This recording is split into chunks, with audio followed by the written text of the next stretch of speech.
पक्षप्रवेश केलाय सचिन अहिर यांनी आणि डायरेक्ट उपसभापती पद त्यांना देण्यात आलं आहे। सचिन अहिर आज सकाळी सुद्धा माझ्या शेजारी बसले होते। आम्ही एका बेंचवर बसत होतो, हे तर आम्हाला कधी कळालंच नाही। परंतु काय केलं आता मला माहित नाही, त्यांनी उपसभापतीचा फॉर्म भरला एवढं मला कळालेलं आहे। बाकी पुढचं बोलणं झालं होतं का? काहीच नाही, काही नाही। त्यांचा आता 11:30ला एक मेसेज आलेला आहे मला, बाकी याच्यावरती काही आलेलं, पण मेसेज त्यांनी टाकलेला आहे। काय मेसेज आहे? मेसेज त्यांनी इंग्रजीत लिहिला आहे की हाय have to take a political decision which is very difficult for me but necessary for my survival. I don't have any political background. My strength is my work. Need your support. Good wishes. Will miss dear friend in house. Regard. असं लिहिलेलं आहे। आता याच्यावरती काही माहिती नाही।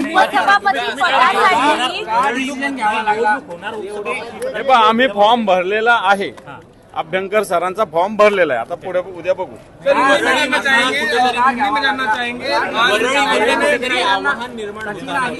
नाही, वरळीत आव्हान विवान निर्माण नाही होणार। वरळी शिवसेनेचे जे सुनील शिंदेनी सचिन अहिरांना पराभूत करून सुनील शिंदे निवडून आलेले तिथे, त्यामुळे आव्हान वगैरे काही नाही।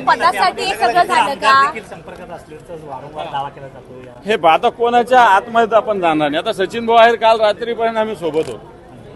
काल रात्री 9 वाजता आम्ही सोबत गेलो इथून दोघे।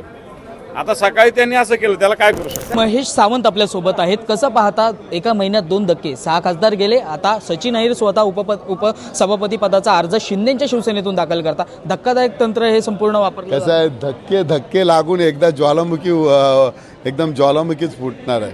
त्यामुळे लोकांना पण कळते, सामान्य लोकांना सगळा देऊन जर फुटणं योग्य नाही। सचिन भाऊ हे आमच्या भावासारखे होते, आम्ही एकमेकाशी भावाप्रमाणे संबंध ठेवले। सचिन भाऊने असा निर्णय घेतला, आम्हाला तुमच्या माध्यमातून समजलं, आम्हाला धक्का बसला। सकाळी मी फेसबुक उघडलं तर सचिन भाऊनी फॉर्म भरला सभागृहात, आणि ते बघितल्याबरोबर मला धक्का बसला, सचिन भाऊनी फॉर्म भरला। म्हणजे काय आम्ही काय बोलावं आणि काय ठेवावं हेच काय समजत। एवढ्या दिवसात कधी त्यांच्याशी संवाद साधताना, त्यांच्याशी बोलताना कधी अशी खंत वाटली? 2 दिवसापूर्वी मी त्यांना फोन केला, भाऊ मला फंड पाहिजे, त्यांनी 10 लाखाचा फंड सुद्धा मला दिला। पण त्यांच्या चेहऱ्यावरती जरा सुद्धा असं वाटत नाही की कधी हे बघा हे फंड सचिन भाऊने आम्हाला दिला। म्हणजे सचिन भाऊने आमचे एवढे संबंध चांगले आहेत, भाऊंना कधी फोन केला तर भाऊ उचलायचे किंवा ते मला फोन करायचे काय काम असेल तर। म्हणजे एवढे चांगले संबंध असताना असं झालं, हे आम्हाला पण शॉक आहे। नाही, पण या संदर्भात उद्धव ठाकरे साहेबांसोबत किंवा आदित्य ठाकरे काही संवाद साधलाय आमदारांसोबत? नेमकं काय आता या पुढे करायचंय, थांबवण्यासाठी काही प्रयत्न केले होते का तुम्ही? नाही, आम्हाला माहितीच नाही तर त्यांनी फॉर्म भरलेला, तर थांबवायचा प्रयत्न काय करणार?